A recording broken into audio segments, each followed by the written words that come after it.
deyir Rəqsanə. Cəmaət Rəqsanəyə görə ağlayırdı ki, yazığına gəlirdi. Bugün bəzi dırnaq arası jurnalistlər çıxıblar ki, ay Allah, siz Rəqsanə, biz harada elədik Rəqsanə qəhrəmanı? Mıs-mıs deyəcək Mustafa deyənə mənəyi.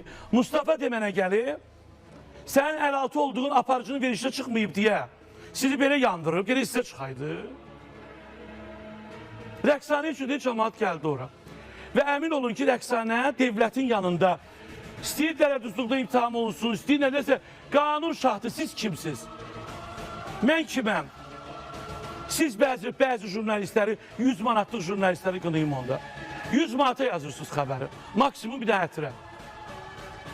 Nə olacaq, nə baş verir? Bəstirində bu insanları iyrəndirdiniz də.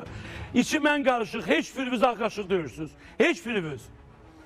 Aparıcımızdan tutmuş, nə bilim, illərimizin jurnalistdən tutmuş, hamı biz də tanıyırdı, 25 il deyib bu sayıdayıq. Nə deyirsə bizim də ayıbımız var da, biz qulağımıza yeyirik çörəyi, biz qulağımıza yemirik.